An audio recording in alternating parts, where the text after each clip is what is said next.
Boa tarde, pessoal. Sou o professor Vinícius Lopes, vulgo alemão. Vou resolver umas questões de história aqui com vocês. Olhem só, a primeira questão, ela parte de um tema complexo, né, um tema específico, que é justamente a construção da figura heróica de Duque de Caxias, da construção da figura do patrono do Exército Duque de Caxias, substituindo a figura do general Osório.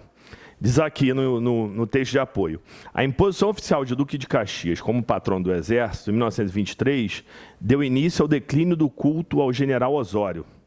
Lembrando aos senhores que 1923 é o ano posterior ao início do que a gente conhece como tenentismo na Primeira República. Então, notem, senhores, que nós temos um exército conflagrado, um exército numa relativa crise, né, em que os oficiais generais estão perdendo o controle sobre os oficiais de baixa patente, tenentes e capitães. Continua o texto. Durante a década de 1930, prosseguiram as comemorações da Batalha do Tuiuti, na forma usual. Batalha essa ocorreu na Guerra do Paraguai, em que o general Osório se traduziu num líder importante, com Osório no centro das atenções. Mas na década seguinte, Osório já aparece na prática rebaixado da posição de maior soldado brasileiro para a posição subordinada, embora ainda honrosa, de patrono de uma das armas do Exército Brasileiro, que é a cavalaria. Reparem, senhores, que, como eu havia falado no início, é um tema bem específico, né, de como a figura heróica do general Osório foi rebaixada, e aí nós vamos ter a ascensão da figura de Duque de Caxias como patrono do Exército Brasileiro. Osório, como bem aqui colocou o texto, ele continua numa posição importante no Exército como patrono de uma das armas. Lembrando que o Exército Brasileiro tem uma série de armas: cavalaria, infantaria, artilharia, intendência, comunicações. Então, o nosso amigo aqui, Osório, se tornou o patrono da cavalaria. No enunciado, né, você vai ter que refletir justamente sobre esse processo, porque ele vai te perguntar a crescente valorização da figura de Caxias. Então, ele está te afirmando que a figura de Caxias passa por um processo de valorização crescente, ou seja, não era uma figura de tanto renome e vai passar a ser justamente a partir de 30. Nós temos a chamada Revolução de 30, que vai levar ao poder Getúlio Vargas em meio ao contexto do tenentismo, em substituição ao general Osório no período abordado.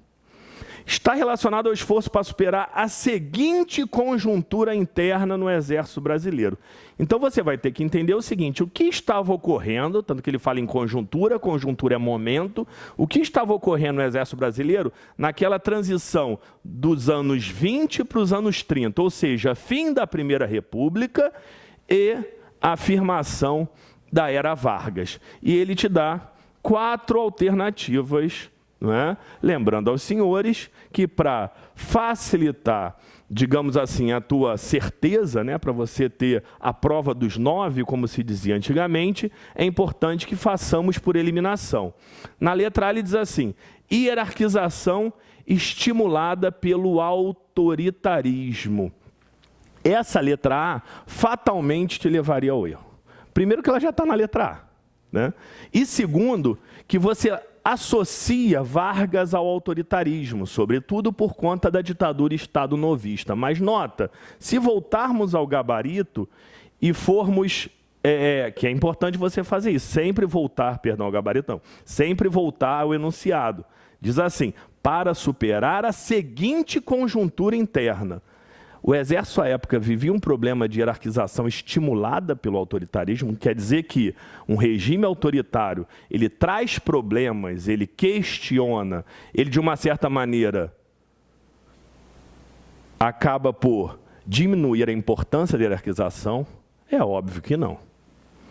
Na segunda, fragmentação provocada pelo socialismo.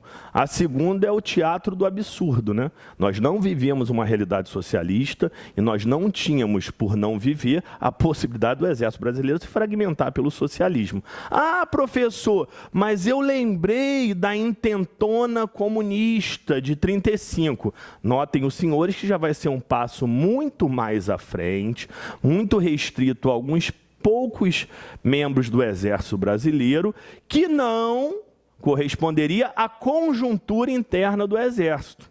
Então, notem, à época nós não tínhamos uma conjuntura de crise hierárquica, como vamos ter para muitos às vésperas do golpe civil-militar de 64, e também não tínhamos uma ameaça socialista que estivesse justamente provocando a fragmentação do Exército.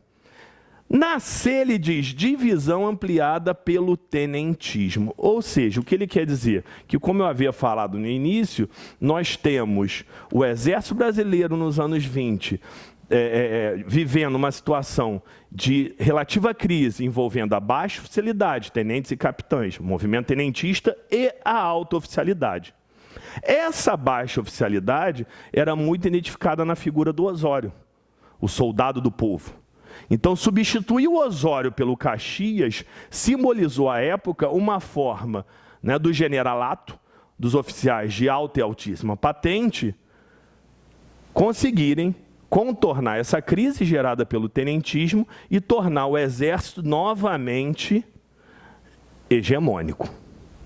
Por fim, adesão inspirada pelo nazifascismo. Lembro a vocês que isso ainda é precoce, né? Claro que o Exército Brasileiro vai ter elementos, né, inspirados, ligados ao pensamento nazifascista, mas isso só, digamos assim, a partir de 35, 36, enfim, num momento bem posterior. Então, a única que caberia seria a letra C. Senhores, vou deixar um link, né, com a indicação de PDF para vocês se aprofundarem nesse tema. É um link da Fundação Getúlio Vargas para vocês poderem se aprofundar sobre esse tema, que é um tema complexo, claro, quem tiver interesse, né, que é essa questão da afirmação do Caxias como patrono do Exército. Um abraço.